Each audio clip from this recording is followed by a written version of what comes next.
Si on continue le thème de certaines méthodes que je préconise, que j'affectionne particulièrement, on va aller vers une méthode qui a un peu le même objectif, hein? Créer plus d'accumulation de fatigue au niveau des fibres pour stimuler plus de croissance musculaire et en même temps rendre les fibres plus fortes. On va parler du drop set. Évidemment, la différence principale du drop set versus les deux méthodes précédentes qu'on a vues dans les capsules précédentes, le rest pause et le cluster, c'est que le drop set, lui, va te permettre de faire plus de travail après l'échec ou après avoir atteint un niveau que tu es supposément plus capable de faire de répétition. Le drop set fonctionne en te permettant de faire plus de travail en réduisant la charge, alors que le rest pause et le cluster maintenaient une charge égale pour l'ensemble de ta série. Bon, simplement par cette distinction-là, je te dirais que le drop set va être une méthode qui va être plus efficace ou plus adaptée à un neurotype 2B ou un neurotype 3. Le 2A pouvant évidemment utiliser n'importe quelle méthode, parce que pour le 2A, tout fonctionne, mais rien ne fonctionne pour longtemps. Le type 1A et 1B, qui affectionnent plus les charges, l'intensité, la stimulation nerveuse, vont trouver moins de satisfaction en utilisant des drop sets. Ce qui est quand même important parce qu'on a beau dire « Ouais, mais ce qui est important, c'est la physiologie, c'est les adaptations physiologiques, la psychologie, on s'en fout. » Non!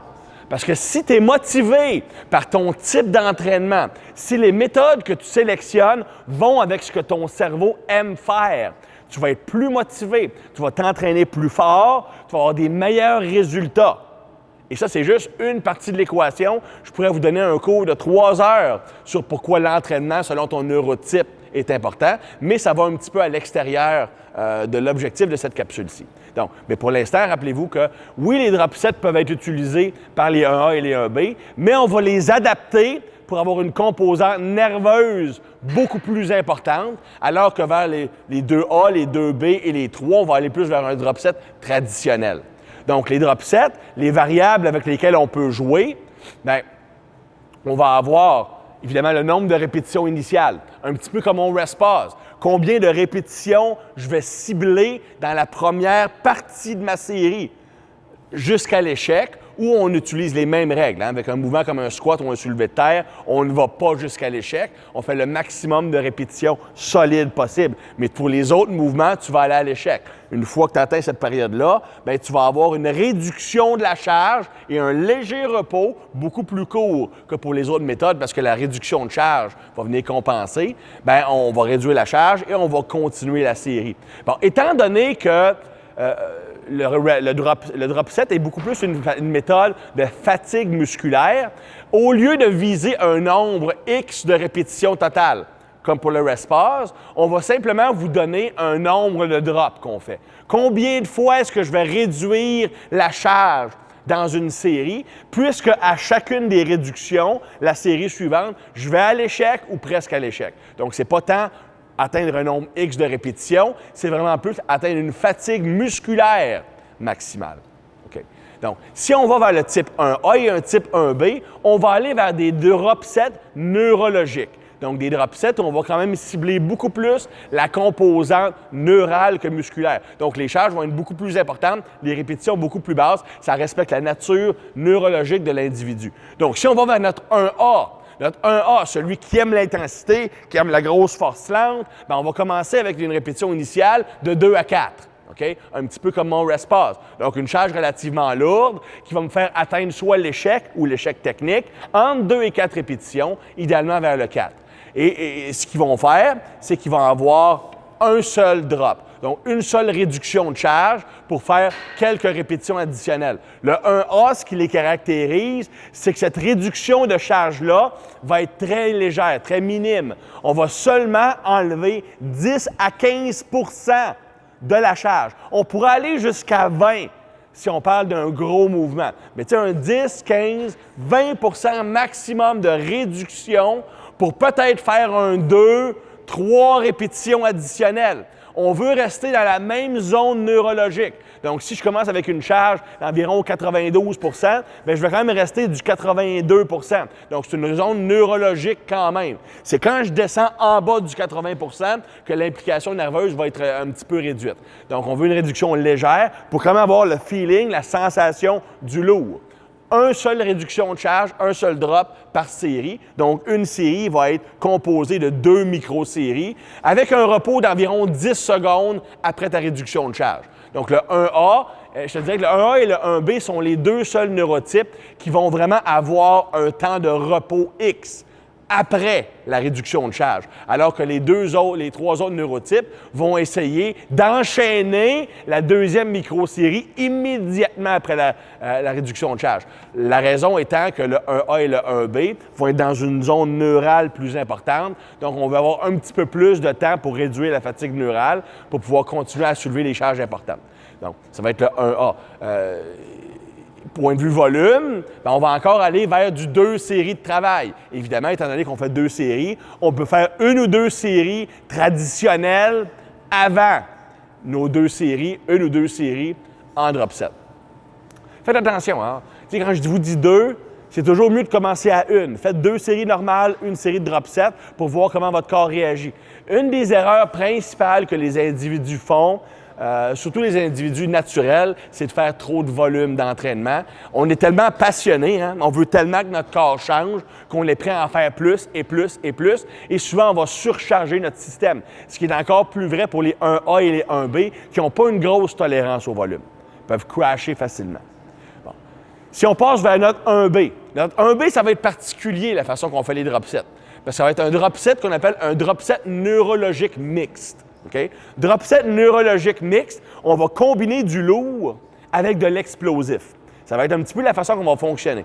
Donc, notre type 1B va aussi commencer avec une charge importante, du 3 à 5 RM, qui va être environ du 87, 85, 90 entre 85 et 90 Donc, encore une charge qui a une grosse implication nerveuse. On va à l'échec ou presque.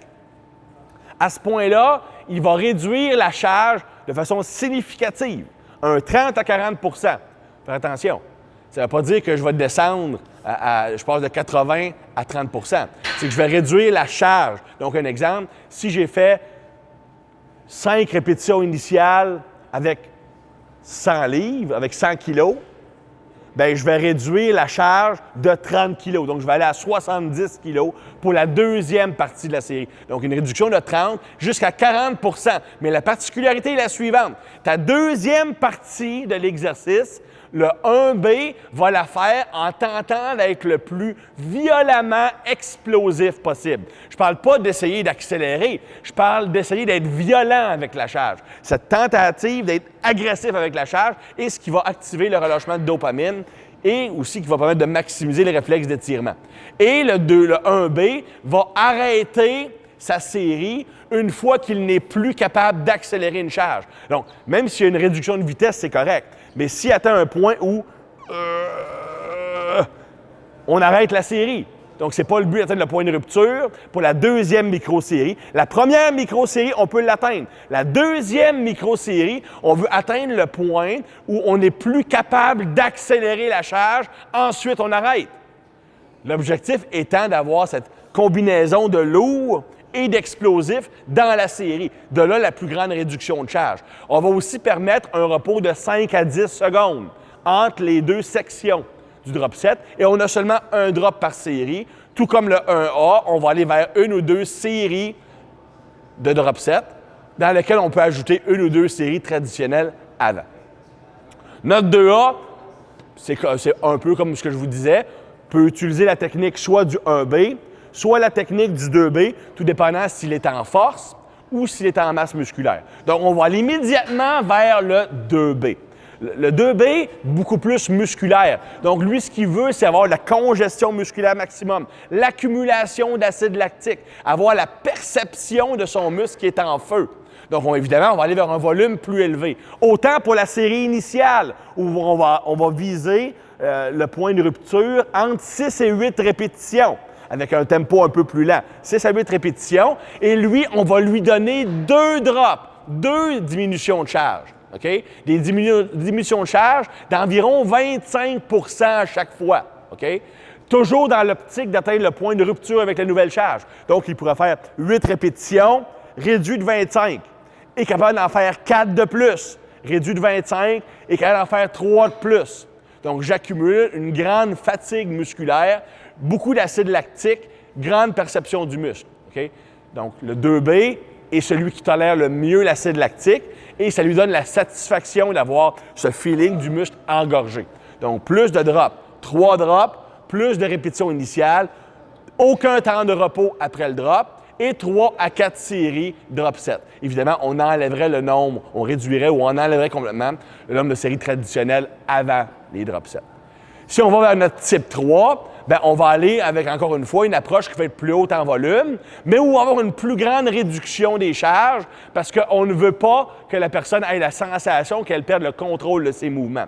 Donc, on va aller vers du 8 à 12 répétitions en série initiale et on va avoir, encore une fois, 2 ou 3 drops, 2 ou 3 réductions de charge, comme mon drop 7, si tu veux, comme mon 2B, si tu veux, mais on va avoir une réduction de 40 à 50 parce que le 3, on va aller vers un ralentissement des mouvements, en fait. Donc, je réduis de 50 donc si je passe de 100 kg à 50 kg, mais je vais continuer ma série, mais en ralentissant mes mouvements. Ensuite, quand j'atteins le point de rupture technique, bien, je vais réduire par un autre 50 donc, je passe de 50 à 25 kg et je vais faire des répétitions encore très, très lentes, encore plus lentes.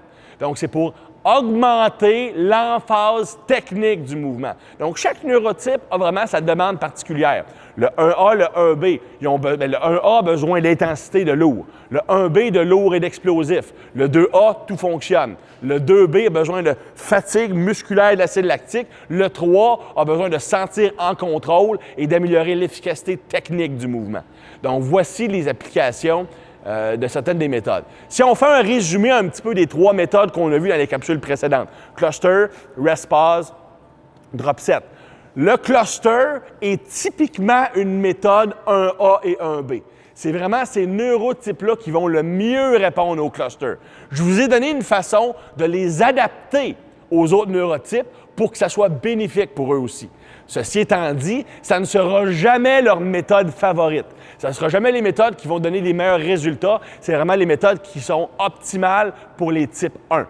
Si on va vers un exemple, le rest pause va être très, très, très efficace pour pas mal l'ensemble des types 1 et des types 2, donc, et des types 3 aussi. Donc, le rest pause est la méthode qui est la plus universellement applicable. C'est une méthode qui est très simple et, selon moi, qui peut être pratiquée par tout le monde, du débutant à l'avancé. Le débutant, ça lui permet de faire plus de répétitions tout en gardant une bonne efficacité technique. L'avancé, de maximiser la fatigue musculaire à chaque série. Si on parle du drop set, bien, c'est vraiment une méthode pure pour un type 2B ou un type 2A. Donc, autant le cluster est surtout pour les types 1, les drop sets vont être surtout pour les types 2. Ceci étant dit, on peut les adapter au 1A et au 1B en faisant des drop sets neurologiques, mais à la base, c'est une méthode qui est beaucoup plus stimulante pour les types 2. En passant, je vous ai donné des adaptations pour les neurotypes 3. La réalité est que ces méthodes-là sont très rarement utilisées pour les neurotypes 3 parce que c'est des personnes qui ont besoin de maîtriser la base avant de pouvoir aller vers des méthodes plus complexes. Donc, ton neurotype 3, tu vas aller plus vers des méthodes de modification du temps sous tension.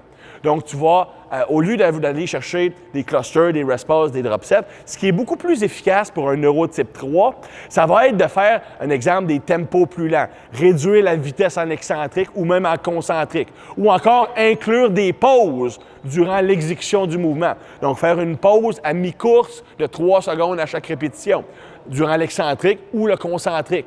C'est des méthodes qui sont beaucoup plus efficaces pour un type 3. Ou encore faire ce qu'on appelle la méthode 1,5. Donc, si je fais un squat, je peux descendre de moitié, je me relève et je descends complètement. Ça, c'est une répétition. Ça vient doubler le haut du mouvement, ça les met en confiance, permet de pratiquer techniquement ces choses-là. Donc, si je vais vers un type 3, des méthodes de modification du temps sous tension sont beaucoup plus efficaces que des méthodes d'augmentation de la fatigue, comme un drop set, un rest pause ou un cluster.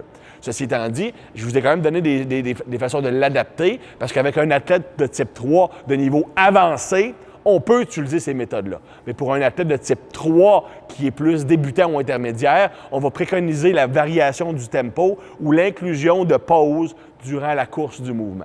Donc, ça complète les 3 grandes méthodes d'entraînement. Dans la prochaine capsule, je vais vous parler d'un sujet qui est quand même relativement populaire. On en voit de plus en plus, l'utilisation des chaînes quand on soulève des charges. Donc, je vais ajouter une chaîne à la charge fixe sur la barre pour changer la nature de la courbe de force. Donc, je vais vous expliquer comment les chaînes fonctionnent et comment les adapter, comment les utiliser selon votre neurotype. À la prochaine.